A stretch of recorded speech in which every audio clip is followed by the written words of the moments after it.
Okay, Apple is about to launch their new Apple Watch Series 9 and new Apple Watch Ultra 2 at their September 12th Wonderlust event, which is less than a week away at this point. But I know you. You want all the leaks and rumors and every bit of information about Apple. You can't get enough of Apple. You guys are kind of obsessed with Apple, which is kind of sick, honestly, if you're asking me. I think it's kind of messed up that you're so obsessed with Apple. But you know what? I'm going to give you what you want because I want to tell you all the details about the Apple Watch Series 9 lineup, including some new changes coming to the Series 9, including a faster chip, maybe some new colors, some changes with the Apple Watch bands, which might actually, maybe you might want to go out and buy some certain bands right now based on if this is actually changing. And then I want to talk about the Apple Watch Ultra 2, some of the changes coming to that. But also, I want to talk about the entire Apple Watch lineup, including what I think may actually be some changes to the price structure of the Apple Watch SE to the Apple Watch Series 9, and then of course that premium high-end option with the new Apple Watch Ultra. So without further ado, let's get into it with the rumors about this Apple Watch Series 9. So listen, I'm gonna be frank with you, this does not sound like that major of an update. Basically, the Series 9, the one big change that is coming, and I guess this is kind of exciting considering it doesn't happen every day, is that the Series 9 will be getting a faster processor. Now, you might be going, okay, Greg, the Apple Watch gets a faster processor every year. They went from the S6 chip to the S7 chip to the S8 chip. Now it's the S9 chip. It's a better chip every year. Well, that's kind of incorrect, actually. You see, even though Apple's been naming these chips like S7, S8, and now S9, they haven't actually been getting faster every year. Basically, the Apple Watch has not received a speed performance increase since the S6 chip, which was, you guessed it, on the Apple Watch Series 6. So that's been about 3 years now since we've actually seen a performance boost on an Apple Watch model. And actually, the next iPhone, the iPhone 15 Pro, is moving over to a 3nm process, and that S6 chip on the Apple Watch Series 6, 7, and 8 all are still on a 7nm process. Now, a 7nm process, there's no other, or I'm thinking in modern Apple terms, if you're thinking about the M1, the M2 chips, right? These are all on 5nm process at this point. So expect a performance increase there, but then also, again, it's going to be a more efficient 5nm process, and that means another important feature for Apple Watch owners is battery life savings. Apple Watches are so small, Apple can only put in so much battery capacity into these small little watches every year. So the real gains in battery life performance at this point are going to come down to how efficient things are, like the displays, and how much power these chips are consuming. So Apple getting that down to the 5nm process, being able to run the lower power cores more efficiently, but still eke out more performance, and then also thermally generating less heat is just going to be better overall for how the Apple Watch performs and how the battery life savings are going to be on this device. So when you factor in these energy savings, you could see the Apple Watch eke out a few more extra hours throughout the day. I'm wondering how Apple is going to phrase this battery life gain, because technically, like on every single Apple Watch, they've just been kind of going, it gets 18 hours of battery life, and then sometimes they kind of over-deliver on that battery life performance.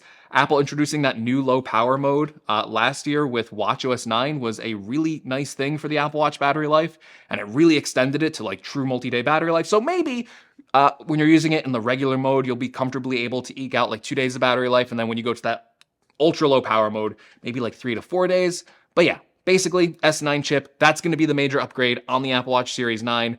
Faster performance, more energy efficient. Now, there are other changes still coming to the Series 9. And I think the bigger one might be the color option. So right now, in terms of design, you're still going to get your aluminum watch. You're still going to get your stainless steel watch. But for the aluminum version, Apple apparently is working on like a very vivid pink color for the Series 9. So I think maybe that might be a pretty big hit. And then, there's always the option that maybe they'll bring over some more color options, even though they haven't really leaked yet. I really like the green color that Apple used to have on the Series 7. I'm kind of hoping they bring that back for the aluminum version. I always thought that looked really sharp. And then they've done some really nice blue color watches over the years as well. So maybe they can include that in the lineup, just introduce more colors overall into the lineup, where the Series 8 kind of regressed in its color choices, and I didn't like that. Now, a big change with the Apple Watch lineup in general, and I think this is really going to impact the Series 9, is the band selection. So you might have seen some rumors floating around that Apple with the iPhone 15 is getting rid of the leather case option, and apparently this is kind of like an environmental play where Apple might be getting rid of a lot of leather products in their lineup, and that is including the Apple Watch. So right now, Apple sells a leather link that I actually think is a pretty comfortable band, and they might be replacing that maybe with like a vegan leather option, or what a lot of rumors are saying is they're maybe going to do some more like woven textile bands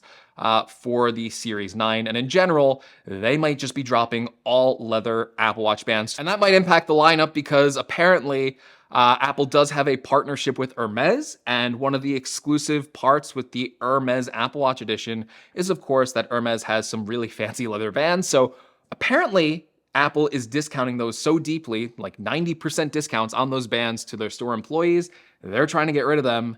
And maybe that means that Apple might be dropping the Hermes partnership entirely, because if they're not shipping with exclusive leather bands, there's kind of no reason to keep that partnership alive. It's not like the Hermes Apple Watch has anything other special than the Hermes band. Like, it says Hermes on it, but yeah, the really only special thing you're getting with that is their high quality leather. I don't know, is Hermes high quality? I don't know. It always seems like a waste of money to me. So yeah, if you're a fan of Apple leather bands, if you want a leather watch band for your Apple Watch that's made by Apple, I have quite a few. I think they're actually really, really nice. You may want to consider getting one now, or maybe look around third-party retailers after the Series 9 is announced, if this turns out to be true, which it does sound pretty credible, especially if they are getting rid of leather cases on the iPhone 15. All right, let me talk about the Apple Watch Ultra 2 real quick. Now, this one's interesting, right? Because this was the star last year. It was a really different type of Apple Watch, had a way better battery, had a really big screen, had a different design than any other Apple Watch we've seen before. And I think it was like one of the stars of the show at the last event. I really enjoyed my Apple Watch Ultra. I think it's a great product. But for this year, there's not a lot of fancy updates. So basically, we're going to get that same S9 chip that's in the Series 9, so a speed boost is nice. And there is another small rumor that maybe it'll be getting a little bit lighter. Like maybe Apple will be able to save on material costs and then just make the Apple Watch Ultra 2 a little bit lighter. I don't think that's going to be a huge impact in weight savings though. And then the other big rumor is a new color choice. So obviously this only launched with one color option, with the titanium color basically. But basically on the second generation of this watch, Apple is planning like a black or a space gray titanium version of the Apple Watch Ultra. So if you resisted on buying an Apple Watch Ultra 1, if you didn't like the color choice, you'll have a second color choice available to you now. Honestly, I like this color. I don't even think I'm going to be buying the space black version if it comes out. But yeah, a new Apple Watch Ultra 2, that'll be faster. So if it's your first time buying an Apple Watch Ultra, you'll get some benefits. If you already own an Apple Watch Ultra, probably no reason to go out and buy this one. Just saying. Okay, and then the Apple Watch SE. That was another star, I think, kind of in the way last year. I feel like the Series 8 last year was very boring because it was like very similar, had the body temperature sensor, but the real stars of the show to me were the Apple Watch Ultra at the high end and then the Apple Watch SE at the low end. So for the SE this year, there's not going to be any changes. Apple does not have an update planned for the SE quite yet, so it's still going to ship with exactly the same specs, so it will now actually be slower than the Series 9 and the Apple Watch Ultra 2, which is fine, right? It is the budget product, and it's still going to have all the same limitations and compromises as it currently has, with the smaller screen, no always-on display, no native keyboard. All that stuff is going to remain the same on the Apple Watch SE. But how I think Apple might shake up this lineup a little bit is with a nice little price drop. And I think this will make the Apple Watch SE a really good value this year. It's already a great value. It's only $250. I think it's probably the Apple Watch to get, especially if you're a first-time Apple Watch buyer. But I think Apple really wants to get it back down to that $199 price point like they used to have with the Apple Watch Series 3. They're always looking to kind of get that Apple Watch lower and lower into the lineup to introduce more people to Apple Watch. And $250, right? It's only a $50 price cut, but again, that's a big difference to a lot of people. People see that $199 price tag and they're like, okay, that's the value. I want that one. So I think with this Apple Watch SE not getting updates, with them putting updates into the Series 9 and Apple Watch Ultra 2, and they're rumored to be the same price, I think we could see a potential price cut on the Apple Watch SE. And again, I think that'll be about like $50. Get it down to that $199 price point, and then we will have a really nice Apple Watch lineup here with the Apple Watch SE at $199, the Series 9 starting at $399, and then going all the way to the Apple Watch Ultra 2, which will be the high-end $799 watch that most people probably shouldn't buy, but let's be honest, it's a cool watch, and I'll probably be getting a second one anyway. Now listen, these watches aren't out. I can't really give you too much buying advice, but what I will say is that watchOS 10, I think, is the big new feature for all Apple Watch owners this year. So if you have an Apple Watch as old as the Series 4, you will be getting watchOS 10. It's a major change to how the Apple Watch works and how it looks. It's a really nice update. It's gonna make your watch feel brand new when it comes out. So if you have an older Apple Watch, I don't think, based on these upgrades here, based on the rumors, I don't think it's a must buy, right? I mean, technically, if you're on a Series 4 or older, I think this would be the time to upgrade. There's been a nice amount of little upgrades over the years that you're gonna be getting a better watch. But even people on like a Series 6, 7, or 8, there's probably no reason to rush out and buy a Series 9 or, any of these other watches when they come out.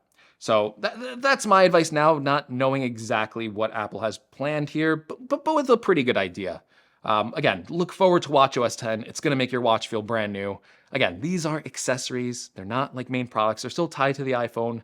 You don't have to go out and buy a new Apple Watch every year like I do, because I'm an idiot. But hey, hopefully you found this video informative, even if you're watching an idiot. So if you did, make sure you give me a like. If you want to see more, we got that Apple event coming very soon. There's going to be a lot more coverage very, very soon. Make sure you're subscribed. And as always, thank you so much for watching, and I will see you all in the next video. Take care, everyone.